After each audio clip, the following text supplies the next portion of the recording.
आता बघूया फॉर्म्युलेशन और short notation of galvanic sale.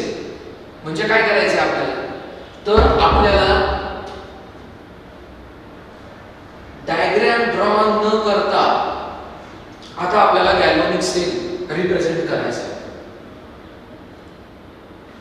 आता आपल्याकडे अजून एक मला तुम्हाला गोष्ट सांगायची, हा एक कंप्लीट सेल आहे.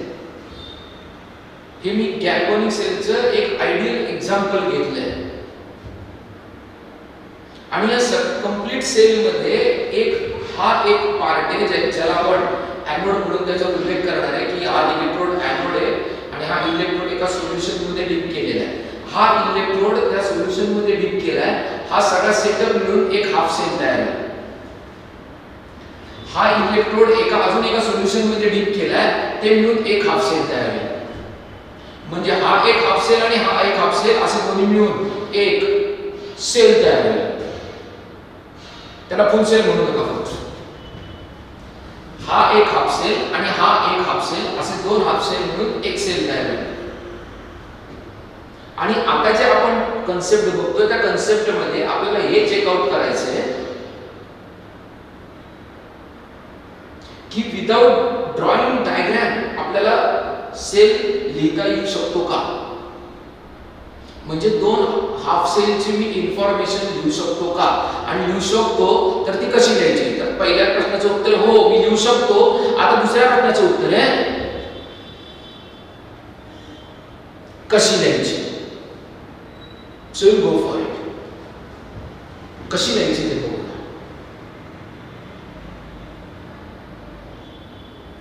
सगळ्यात पहिली सूचना ही आहे की जो एनोडचा पार्ट आहे, एनोड इलेक्ट्रोडचा पार्ट आहे, म्हणजे जो हाफ सेल आपण एनोड म्हणून कन्सिडर करणार आहे त्याला लेफ्ट हँड साइडला लिहायचं आणि जो कॅथोड म्हणून कन्सिडर करणार आहे त्याला आपण राईट हँड साइडला लिहायचं. आता तुम्हाला अनेक प्रश्न आतापर्यंत पडले असतील. माझी तुम्हाला कळकळीची नम्र विनंती आहे, मी जे सांगतोय ते फॉलो करा. तुमच्या प्रत्येक प्रश्नाचं समाधानकारक उत्तर द्यायला मी बांधील आहे आणि मी ते देणार आहे. पण तूर्ततः हे कन्सेप्ट शिकत असताना कृपा करून त्याच्यामध्ये तुमचे विचार ऍड करू नका. मी जे अगोदर बोललोय ते जर का मी पुढे जाऊन बदललं तर मान्य तुम्हाला समजलं नाही, पण मी माझ्या एकाच लाईन ऑफ ऍक्शन वरती बोलतोय. मी माझी नियमावली बदलणार नाहीये. त्यामुळे कृपा करून का हे असंच का प्लीज आत्ता नको. तुम्हाला या सगळ्या गोष्टींची उत्तरं जसं आपण लेसन्स पुढे आपला प्रोग्रेस होईल तशी मिळत जाते. वाटल्यास तुम्हाला एखादी गोष्ट आवडलीच तर प्लीज मेसेज मिळेल. मी तुम्हाला सांगेल की बाबा हे भविष्यात आपण शिकणार आहोत, पण तूर्तता आत्ता तरी कॉम्प्लिकेशन्स वाढवू नका. मी एखादी गोष्ट सांगितली की अशी आहे की आहे. माझी शिकवण्याची एक पद्धत आहे. शिकवण्याच्या पद्धतीमध्ये मी तुम्हाला एक एक गोष्ट उलगडत जातो. अगोदरच्या लेक्चरमध्ये मी याला हाफ सेल म्हणून बोललो नव्हतो, याला हाफ सेल म्हणून बोललो नव्हतो, किंवा दोन हाफ सेल म्हणून एक सेल तयार होतात तेव्हा बोललो नव्हतो. कारण त्यावेळेस मला तुम्हाला एनोड काय, कॅथोड काय, ऑक्सिडेशन कुठं होते, रिडक्शन कुठं होते हे सगळं समजून सांगण्यात इंटरेस्ट होता. नॉन स्पॉन्टेनियस काय, स्पॉन्टेनियस काय, I am interested in that. आता मग मी जेव्हा आता मी सेल फॉर्म्युलेशनला जाईल त्यावेळेस मला या गोष्टींचा आधार घ्यावा लागेल. आता मी त्या गोष्टींवरती एम्फेसिस करतो. मी परत एकदा तुम्हाला सांगतोय की नोट्स कमी देतो, मी एक्सप्लेनेशन जास्त देतो. कारण एक्सप्लेनेशन हे कन्सेप्ट समजण्यासाठी, नोट्स हे पेपरला मार्क पाडण्यासाठी, पेपरला काय प्रश्न येणार आहेत त्या पद्धतीने मी नोट्स डिझाईन करतो. पुढे जा.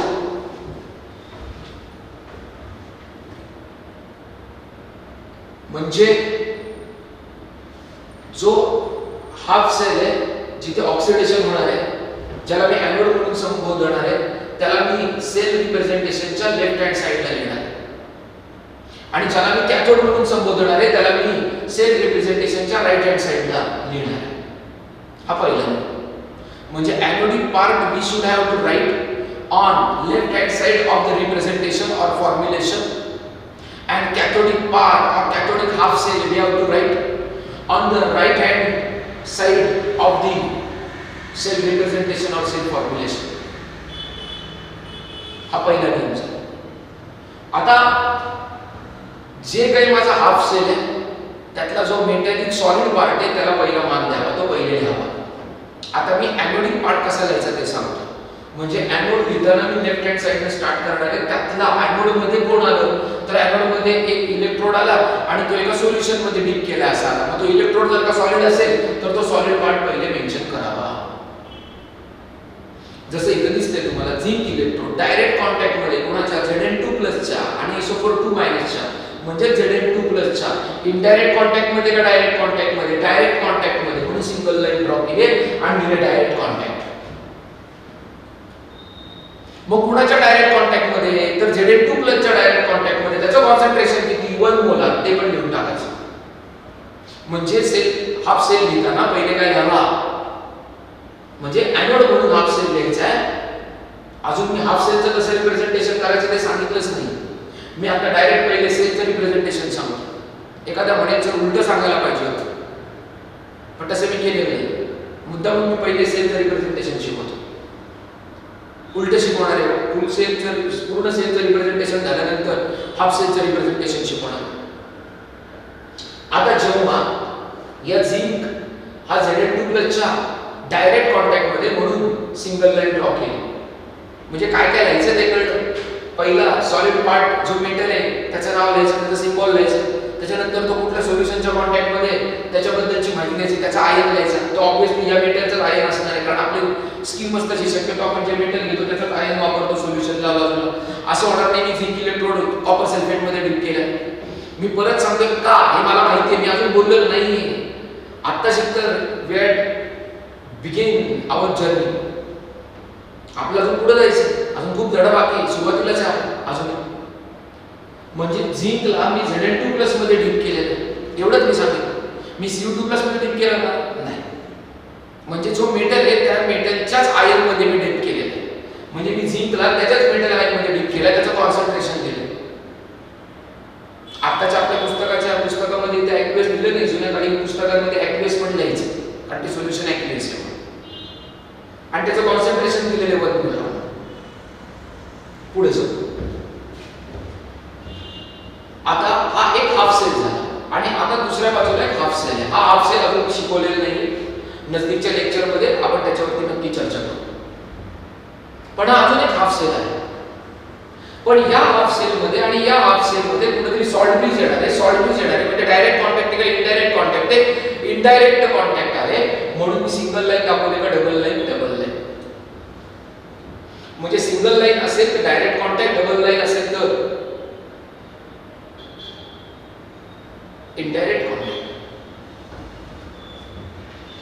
म्हणजे दोन हाफ सेल मध्ये सिंगल लाईन येणार का डबल लाईन येणार? तर डबल लाईन येणार कारण ते दोघे इनडायरेक्ट कॉन्टॅक्ट मध्ये, कारण त्यांना सॉल्ट ब्रिजने सोडले. मग ही डबल लाईन झाल्यानंतर आता कॅथोडचा पार्ट चालू होणार आहे. पण कॅथोडचा पार्ट सुद्धा मी राईट टू लेफ्ट कसा लिहितो ते बघा. तिथे सुद्धा मी पहिले त्या सेल मधला जो सॉलिड पर्सन आहे मेटल आहे त्याला लिहिलं, त्याचं नाव प्लॅटिनम. पण इथं काय झालं झिंकच्या लगेच इन कॉन्टॅक्ट Zn2+ आहे. पण इथे ऍक्च्युअली इलेक्ट्रोड हा प्लॅटिनम नाहीये तर हायड्रोजन इलेक्ट्रोड आहे. हे जे आहे हा हायड्रोजनचा इलेक्ट्रोड आहे. पण हायड्रोजन गॅस आहे मग तो इलेक्ट्रोड म्हणून कसा काय ऍक्ट होईल? म्हणून तो हायड्रोजन मेटलच्या सरफेसवरती ऍडझॉर्ब व्हायला पाहिजे म्हणून मग मेटल वापरलं. सगळ्यांना आठवत असेल जेव्हा आपण रिडक्शन रिएक्शन शिकायचो अल्किनच्या अल्काइनच्या, त्यावेळेस आपण रिडक्शन करायचो अल्किन अल्काइनचं आणि अल्किन अल्काइनचं रिडक्शन केल्यानंतर आपल्याला अल्काइन मिळायचं. अल्किनचं रिडक्शन केल्यावर अल्केन मिळायचं, अल्काइनचं रिडक्शन केल्यावर अल्किन मिळायचं. आणि ते जे रिडक्शन आपण हायड्रोजन गॅसच्या साहाय्याने करायचो त्यावेळेस आपण 3 कॅटॅलिस्ट वापरायचो, तिन्हीपैकी एक वापरायचो असं मी सांगायचो, व्हॅनिलिक निकेल, प्लॅटिनम आणि पॅलाडियम. त्यातला जो प्लॅटिनम आहे तो मी इथं घेतलेला आहे. बरं, आपण जेव्हा ऍडझॉर्प्शन अँड कोलाइड शिकलो होतो त्यावेळेस सांगितलं होतं कॅटॅलिटिक ऍक्शन म्हणून. त्यावेळेस मी बोललो होतो की प्लॅटिनम वरती हे गॅसेस ऍडझॉर्ब होतात, ॲक्युम्युलेट होतात. म्हणजे आता मला हायड्रोजन पासून इलेक्ट्रोड तयार करायचा आहे, पण हायड्रोजन गॅस आहे आणि तो बबल आउट होऊन जाईल, म्हणून मग मी हायड्रोजनला कुठल्या तरी सरफेस वरती ऍडझॉर्ब करायला पाहिजे, म्हणून मी प्लॅटिनम हा मेटल वापरला. आणि तो आता कॅथोडिक पार्ट मध्ये मला कॅथोड लिहायचा आहे म्हटल्यानंतर मी कॅथोड लिहायचा आहे म्हटल्यानंतर मी काय केले, पहिले राईट हँड साइडला त्यातला जो सॉलिड पार्ट आहे तो लिहिला प्लॅटिनम.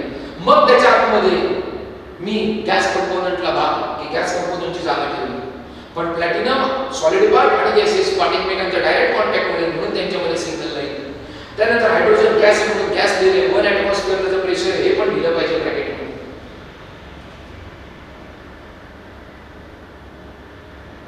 आणि त्याचबरोबर हे दोघं प्लॅटिनम विथ हायड्रोजन हे आता मी सांगितलं जो माझा मेटल असतो त्याचा आयन असतो.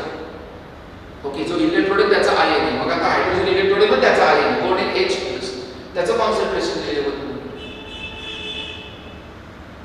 त्यांच्यात डायरेक्ट कॉन्टॅक्ट आहे म्हणून सिग्नल. असा माझा एक हाफ सेल झाला, हा पण माझा दुसरा हाफ सेल झाला. जो सेल मी तुम्हाला शिकवला तो सेल मी कसा रिप्रेझेंट करू शकतो, तर त्या केसमध्ये झिंक आणि ZnSO4 एनोड म्हणून इथे झिंक सॉलिड दिले, झिंक Zn2+ च्या कॉन्टॅक्ट मध्ये म्हणून Zn2+ डायरेक्ट कॉन्टॅक्ट मध्ये म्हणून डबल का सिंगल लेन त्याचं कॉन्सन्ट्रेशन दिलं 1 मोल. ही एका हाफ सेलची माहिती झाली. आता दुसऱ्या हाफ सेलच्या माहितीसाठी म्हणून आपल्याला दोन हाफ सेल मध्ये इनडायरेक्ट कॉन्टॅक्ट आहे थ्रू सॉलिड ब्रिज म्हणून आपण डबल लाईन काढली. आणि मग या हाफ सेलचं वर्णन करण्यासाठी याच्यातला सॉलिड पार्ट दिला कॉपर, आणि त्या कॉपरला आपण त्याच्या आयन मध्ये डीप केले, आयन असणाऱ्या सोल्युशन मध्ये डीप केले, त्याचं कॉन्सन्ट्रेशन पण दिलं. अशा प्रकारे सेल रिप्रेझेंटेशन सगळ्यांना कळलं असेल. आता आपण बघूया how we can represent half cell. म्हणजे फक्त हाफ सेलच लिहायची वेळ आली फक्त. आता मी हाफ सेल सेल रिप्रेझेंट केली. फक्त हाफ सेल जर का लिहायची वेळ आली तर तो कुणासारखा लिहावा. एक माझं स्टेटमेंट आहे जुन्या काळापासून, IUPAC जी सिस्टीम आहे त्याचे रिडक्शनवर फार प्रयोग आहे. म्हणजे नजदीकच्या पुढच्या लेक्चरमध्ये तुम्हाला कळेल की ते generally think with respect to reduction. Okay, त्याच्यावर फार घन चर्चा करायची आपल्याला. तर इलेक्ट्रोडच फक्त एक हाफ सेलच जर का मला रिप्रेझेंट करायची वेळ आली तर कसा रिप्रेझेंट करावा, तर तो कॅथोड सारखा. ते रिडक्शन कुठं होतं, कॅथोड होतं. कारण मी सांगितलं IUPAC वाल्यांनी रिडक्शन ला महत्त्व दिले म्हणण्यापेक्षा त्यांनी ठरवलं एक लक्षात घ्या की दोन प्रोसेस घडतात, एक ऑक्सिडेशन आणि रिडक्शन. मग ते म्हणतात तुम्ही एकाच प्रोसिजरमध्ये सगळं मांडा आणि ज्यावेळेस तुम्हाला कळतं तो एनोड म्हणून ऍक्ट होणार आहे मग तुम्ही सगळं रिडक्शन म्हणूनच मांडा. ज्यावेळेस तुम्हाला कळतंय तो एनोड म्हणून ऍक्ट होणार आहे त्यावेळेस त्याचं ती प्रोसेस फक्त रिव्हर्स करा. कारण रिडक्शनच्या एक्झॅक्टली अपोजिट ऑक्सिडेशन. म्हणजे उद्या जर का आपण एखादी रिएक्शन दाखवली होती मागाशी, जर का उद्या आपण ही रिएक्शन दिली Zn2+2 ही ऑक्सिडेशन रिएक्शन आहे, पण जर का मी उलटी दिली तर रिडक्शन. त्याचं उलटं पण Cu2+2 इलेक्ट्रॉन Uc ही जर का रिएक्शन उलटी दिली तरी ऑक्सिडेशन. ओके, पण ते काय म्हटले तुम्ही सगळं पहिले एकाच प्लॅटफॉर्म मध्ये कन्सिडर करा. जेव्हा तुम्ही सेल मध्ये नसता, जेव्हा तुम्ही हाफ सेलच बद्दल बोलणार आहे, तुम्ही अर्धवटच गप्पा मारणार आहे, तुम्ही सेल बद्दल बोलणारच नाही. ज्यावेळेस तुम्ही फक्त आणि फक्त हाफ सेल बद्दल बोलताय तर तो हाफ सेल रिप्रेझेंट करण्यासाठी तुम्ही काय डोकं लावाल, तर तुम्ही हाफ सेल बद्दल बोलण्यासाठी तुम्ही कशा पद्धतीने डोकं लावलं पाहिजे, तर तुम्ही हाफ सेल लिहिताना कुणाप्रमाणे डोकं लावलं पाहिजे,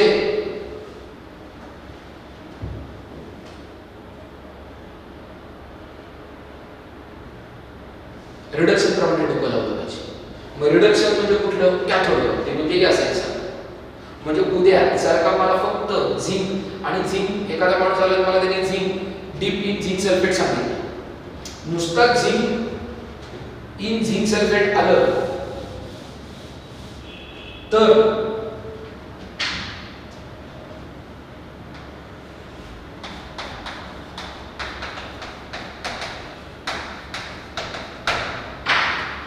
एक लक्षात घ्या, हा ॲनोड आहे कारण हा कॅथोड आहे आणि हा कॅथोड आहे कारण हा ॲनोड आहे. नुसतं झिंक मी झिंक सल्फेट मध्ये टाकला ना तर मी त्याला तुम्ही म्हणू शकत नाही तो ॲनोड आहे किंवा तो कॅथोड आहे म्हणू शकत नाही. Now it is only the half cell. तुम्ही ज्याच्याबरोबर जोडताय त्याच्याबरोबरची फार कमालीची गोष्ट आहे, ती बघायची आपल्याला. मी तेच सांगतोय. तुम्हाला कसं काय कळलं झिंकच ॲनोड आहे आणि कॉपरच कॅथोड आहे? बघायचं आपल्याला, बोलणार आहे त्याच्यावर, सविस्तर बोलणार. पण तूर्तता मला तुम्हाला हे पण सांगू द्या की बेसिकली आपली एक विचाराची दिशा ठरली पाहिजे की बाबा झिंक सरांना कुठून कळलं झिंक ॲनोड आहे. जर का मला एखाद्याने झिंक सल्फेट मध्ये झिंक इलेक्ट्रोड झिंक सल्फेट मध्ये दिला ना तर मी म्हणणारच नाही त्याला तो ॲनोड आहे का कॅथोड आहे, त्याला काहीच नाही बोलणार. तुम्ही म्हटलं सर हा कोण आहे ते मी सांगू शकत नाही तो कोण आहे ते. आलं लक्षात? मग तो सेल नुसताच हाफ सेल झाला, त्याला मी काहीच नाही सांगू शकत. It is neither anode not cathode. हा जेव्हा मी त्याला दुसऱ्याबरोबर कपल करेल, त्या एका इलेक्ट्रॉनला दुसऱ्याबरोबर कपल करेल, तेव्हा मग मला विचार करावा लागेल की आता जो मी झिंक सल्फेट घेतलाय तो दुसऱ्याच्या विथ रिस्पेक्ट टू काय म्हणून आहे. माझं पुढचं आर्टिकल तेच आहे, त्याच्यामध्ये मी डिटेलमध्ये बोलणार. पण उद्या जर का नुसतं झिंक सल्फेट दिला मग मी इलेक्ट्रोडचं रिप्रेझेंटेशन कसं करायचं तर ते कॅथोडच्या पार्ट सारखं करायचं मी सांगितलं. कॅथोडच्या पार्टला मी सेल तो हाफ सेल यायला म्हणून स्टार्ट करतो राईट पासून कसा करणार मी पहिले मेटलचा पार्ट म्हणजे कोण झिंक, लिक्विड आहे का सॉलिड आहे सॉलिड आहे, मग काय डबल लाईन का सिंगल लाईन कोण आहे कशामध्ये डिप केलं आहे 2+ किती कॉन्सन्ट्रेशन त्याचं 1 समजा. म्हणजे फक्त झिंक सल्फेट असेल तर मी असंच देणार. तो जेव्हा कॉपर बरोबर येईल त्यावेळेस तो ॲनोड होईल. तो जेव्हा एकटाच आहे त्यावेळेस तो एकटा आहे, त्याला मी काहीच नाही म्हणू शकत. मग तो काहीच नाही म्हणू शकत म्हणजे नुसताच हाफ सेल आहे, त्यावेळेस नुसत्या हाफ सेलला मी किंवा नुसताच इलेक्ट्रोड आहे त्यावेळेस मी त्याला कसा रिप्रेझेंट करेल तर मी त्याला मी सांगितलं कॅथोडिक पार्ट सारखं ट्रीट करेल. कॅथोडिक पार्टला मी राईटला पहिले मेटल लिहिला होता आणि मग ते कुठल्या सोल्युशन आहे त्याच्या कॉन्टॅक्टमध्ये ते लिहिलं होतं. ॲनोडच्या केसमध्ये उलटं करायचं, ॲनोडमध्ये मी लेफ्ट हँड साईडला मेटल लिहायचो आणि मग लिहायचो ते कुणाच्या कॉन्टॅक्टमध्ये ते नंतर ड्रॉ करायचो. त्या पद्धतीने ठरले. आता नुसता हाफ सेल लिहायचा असेल तर मी should have to write with respect to what or just like as that of what cathodic part. Okay.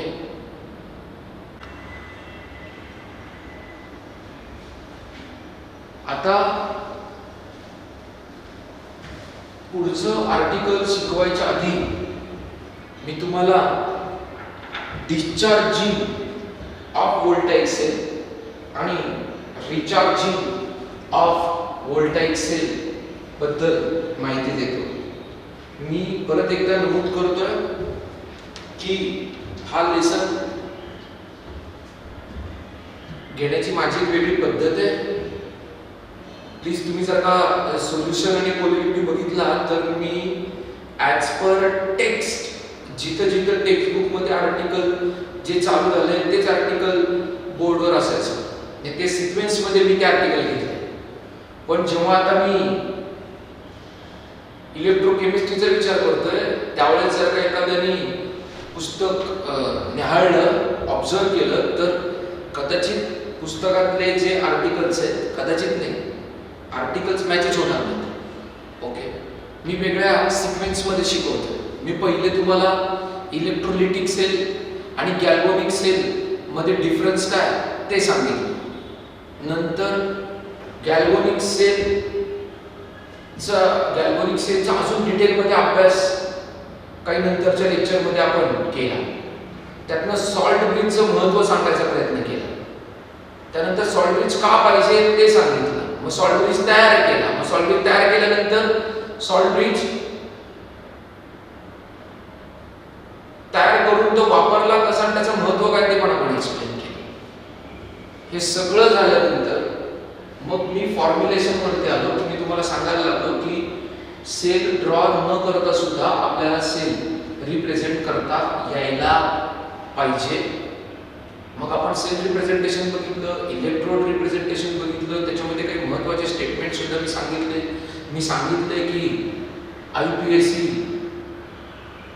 नी सांगितले की जे आपण कन्सिडरेशन्स करणार आहे ते सगळे रिडक्शन म्हणून कन्सिडर करायचे. त्याच्यावरती मी बोलणार आहे अधिक, पण तत्पूर्वी मी डिस्चार्जिंग ऑफ व्होल्टाइक सेल आणि रिचार्जिंग ऑफ व्होल्टाइक सेल या गोष्टीकडे वळणार. मी जे ठेवले ना ते की ते तुम्हाला सांगायचं की रिडक्शनचं महत्त्व काय, ते एकदा शिकवल्यानंतर त्याच्या संदर्भातल्या अनेक गोष्टी कव्हर होणार आहेत म्हणून ते बाजूला ठेवले. आता सध्या मी काय शिकवलं तर सध्या मी तुम्हाला हे सगळे हा सेल शिकवलाय. हा पूर्वी सिलेबसमध्ये होता, आता बहुतेक दिसत नाही मला तो, पण हा सेल जो आहे या सेलचा हा सगळ्यात सिम्पलेस्ट फॉर्म होता. याच्यातनं मला ऍक्च्युली गॅल्व्हॅनिक सेल आणि व्होल्टाइक सेल म्हणजे काय हे कळतं. मी त्याच्याच आधारे घेऊन तुम्हाला गॅल्व्हॅनिक आणि व्होल्टाइक सेल समजून सांगितलंय. आणि आत्ता मला कदापि मला म्हणायचंच नाहीये की हा रिचार्ज होतो म्हणून. डिस्चार्ज तर सगळेच होणार आहेत, एक लक्षात घ्या, कुठलाही सेल डिस्चार्ज होणार आहे, पण डिस्चार्ज होतात म्हणजे काय होतं त्याच्यावर बोलू आपण, आणि रिचार्ज होतं म्हणजे काय होतं त्याच्यावर सुद्धा बोलू. म्हणजे सगळे गॅल्व्हॅनिक सेल डिस्चार्ज होणार आहेत पण सगळे रिचार्ज होतीलच असं नाही. असं का, त्याच्यावरती आपण चर्चा करू. तर या डायनियल हा जो सेल आहे डायनियल सेल, त्याच्यावरती आपण मी तुम्हाला सर्व काही एक्सप्लेन केले ऑलरेडी. मी त्याचाच आधार घेऊन आता तुम्हाला डिस्चार्जिंग आणि रिचार्जिंग शिकवणार. आणि त्यानंतर मी तुम्हाला जे सेल्स डे टू डे लाईफमध्ये वापरले जातात ते पण शिकवून टाकणार आहे. म्हणजे सेल नावाचं आर्टिकल हे संपेल, म्हणजे सगळे सेल कव्हर झाले. ओके. आणि मग नंतर तो जो खेळ आहे सगळं रिडक्शन ऑक्सिडेशनचा आणि प्रॉब्लेमचा, त्याच्यावर आपण चर्चा करू. पण मग आपल्याला शिकायचं काय असतं, सेल सगळ्यात सोपं असतो, त्यातले मार्क पण सोपे, मार्क मिळवणं पण सोपं आहे बोर्डाच्या एक्झामला. कसं तर आपल्याला डायग्राम ड्रॉ करायला येतात मोस्ट ऑफ द टाइम.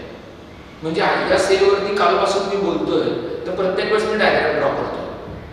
म्हणजे माझं पहिलं काम काय, डायग्राम ड्रॉ करणं. डायग्राम ड्रॉ जर का मी केली तर मला कन्स्ट्रक्शन आपोआप येणार.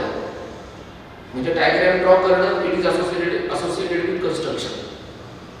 म्हणजे डायग्राम ड्रॉ केली की कन्स्ट्रक्शन दिलं एक्सप्लेनेशन मध्ये. त्याचबरोबर पुढची दोनच कामं मी याच्यामध्ये करतो, तो कोण ॲनोड आणि कोण कॅथोड आहे ते ठरवायचे. कोण ॲनोड आणि कोण कॅथोड जर का मी ठरवला की मग ऑब्विसली मी ऑक्सिडेशन रिएक्शन देतो, रिडक्शन रिएक्शन देतो, ज्यात तुम्ही परत घेऊन दाखवणार आहे तुम्हाला या सेलचा आधार घेऊन. मग ऑक्सिडेशन रिएक्शन देतो, रिडक्शन रिएक्शन देतो, आणि ऑक्सिडेशन आणि रिडक्शन रिएक्शन ची सम करून मी नेट रिएक्शन देतो, ओव्हरऑल रिएक्शन देतो, त्याला मी रेडॉक्स रिएक्शन म्हणतो, ती घेतो. आणि ती सेल रिएक्शन म्हणजे एकदा half oxidation half reaction, reduction half reaction, आणि त्याच्यानंतर सेल रिएक्शन असं आपल्याला लिहायचं. म्हणजे आता जे हे आर्टिकल झाल्यानंतर नीट लक्षात घ्या, हे आर्टिकल झाल्यानंतर डिस्चार्जिंग ऑफ व्होल्टाइक सेल आणि रिचार्जिंग ऑफ व्होल्टाइक सेल, तर येणाऱ्या लेक्चरमध्ये आपण सेल्स बघणार आहोत. आणि त्या सेल्समध्ये काय करायचं तर सेलचं कन्स्ट्रक्शन लक्षात ठेवायचं. कन्स्ट्रक्शन लक्षात ठेवायचं तर आपोआपच घडणारी जर का डायग्राम केली, आणि त्यानंतर त्या सेलमध्ये होणारी ऑक्सिडेशन रिएक्शन कोणती ती लक्षात ठेवायची, रिडक्शन रिएक्शन कोणती ती लक्षात ठेवायची, आणि दोन्ही रिएक्शनची ॲडिशन करायची, आणि मग म्हणायचं ही सेल रिएक्शन. आणि सेल फॉर्म्युलेशन शिकवलं ते लिहून टाकायचं, संपलं. सेल त्या एका सेलची माहिती संपली. असे आपल्याला 3 सेल आहेत, त्याच्यावरती आपण फोकस करू. पण मी सिक्वेन्स तोच ठेवलाय, मला मध्ये दुसरं लॉजिक लावायचं नाही, मला हेच लॉजिक लावून आता पुढे जायचं. म्हणजे इथे जसं ॲनोड बघितला, कॅथोड बघितला, ऑक्सिडेशन रिएक्शन बघितली, रिडक्शन रिएक्शन बघितली, मग नेट रिएक्शन बघणार, तसंच जसं याचा सेल फॉर्म्युलेट केला तसेच अजून पुढच्या 3 ठिकाणी सुद्धा चित्र बघायचं, म्हणजे कन्स्ट्रक्शन बघायचं, त्याचे ऑक्सिडेशन रिडक्शन रिएक्शन बघायचं, म्हणजे वर्किंग बघायचं आणि युजेस बघायचे. ओके. माझ्याकडे सगळ्यांना पुढच्या येणाऱ्या काही लेक्चर्सबद्दलचा मी पूर्ण आढावा दिलाय. का दिलाय आणि त्याचं मी कारण सांगितलं की पुस्तकाच्या सिक्वेन्सप्रमाणे मी आत्ता माझं लेक्चर ऑर्गनाईज केलेलं नाही, त्या पद्धतीने आयन सुद्धा केलेलं नाही. Okay, thank you. आता जाऊया आपण अनचार्जिंग ऑफ व्होल्टॅइक सेल आणि रिचार्जिंग ऑफ व्होल्टॅइक सेल.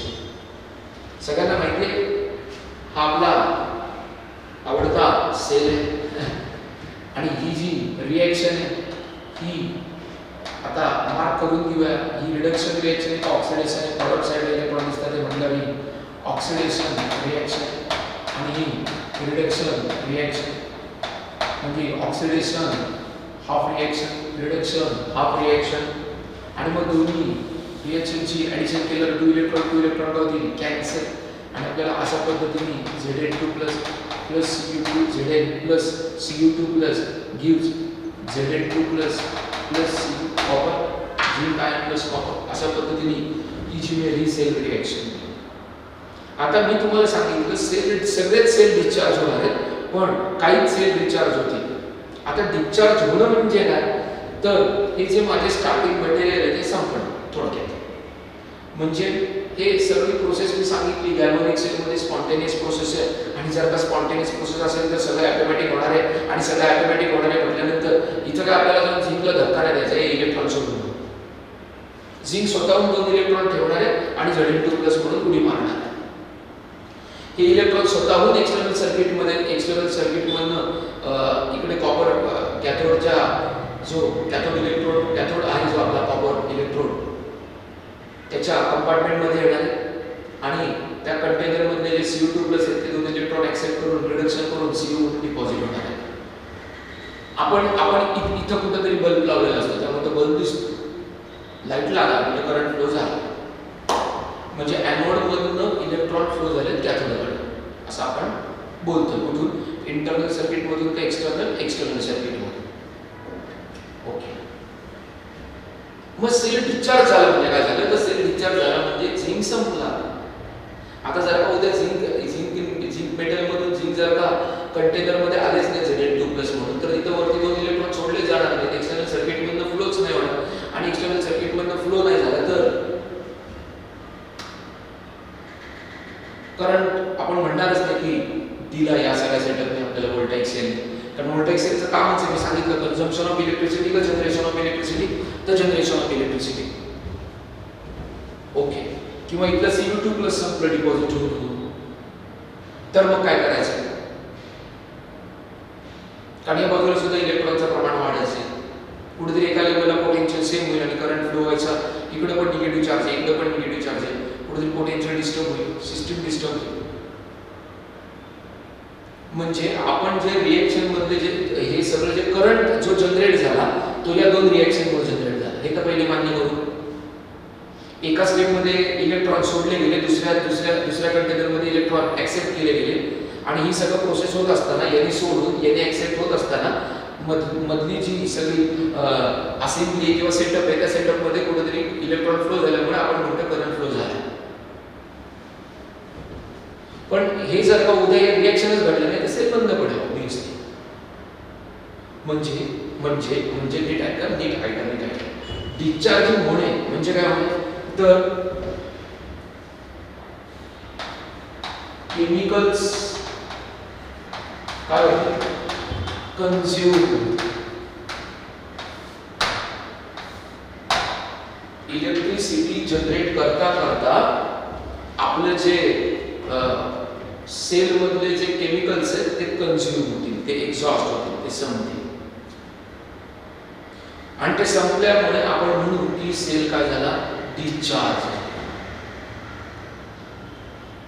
आता सेल रिचार्ज करायचा म्हणजे काय करायचं रिचार्ज करायचं म्हणजे तुम्ही म्हणाल एक काम करा नवीन झिंक प्लेट बसवा नवीन कॉपर Cu2+ टाका झाला रिचार्ज नाही. रिचार्ज करायचं म्हणजे त्या आहे त्या असेंब्ली मध्येच ऍडिशन डिलिशन न करता आपल्याला सेटअप मध्ये परत आपले केमिकल कंपोनंट मिळवायचे.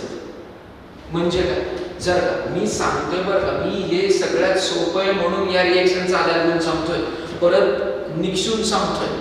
हे सगळ्यात समजायला सोपं आहे. याच्यामध्ये जे केमिकल कंपोनंट्स वापरले ते पण इझी आहेत आणि त्यामुळे मी या रिएक्शनचा आधार घेतोय just for your sake of understanding.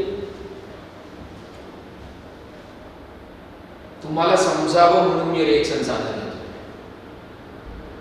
या रिएक्शन रिचार्ज साठी होणार रिचार्ज मला करताच येणार नाही पण तरी सुद्धा मी याचा आधार घेतोय तुम्हाला समजावं. आता रिचार्जिंग ऑफ व्होल्टेज सेल जर का मला करायचं असेल तर मला काय करता येईल, तर मला हा माझा झिंक संपलाय, कारण झिंकचं रूपांतर Zn2+ मध्ये झालं आणि Cu2+ संपलाय, कारण Cu2+ चं रूपांतर कॉपर मध्ये झालं. म्हणजे जर का मला रिचार्ज करायचं असेल तर मला Zn2+ चं रूपांतर परत झिंक मध्ये केलं पाहिजे आणि Cu+ चं रूपांतर Cu2+ मध्ये केलं पाहिजे. असं जर का आपण करू शकलो तर आपण म्हणणार की आपल्याला आपले ओरिजिनल केमिकल्स परत काय झाले, रिजनरेट झाले.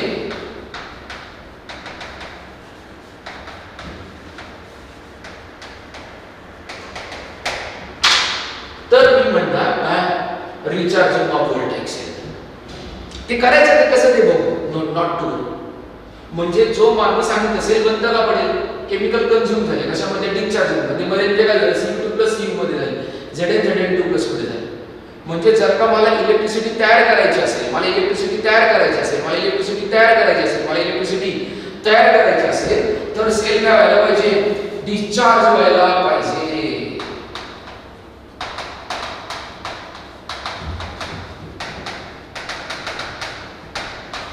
तो डिस्चार्ज जनरेशन ऑफ इलेक्ट्रिसिटी साठी सेल डिस्चार्ज व्हायला पाहिजे. डिस्चार्ज व्हायला पाहिजे म्हणजे केमिकल कंझ्युम व्हायला पाहिजे.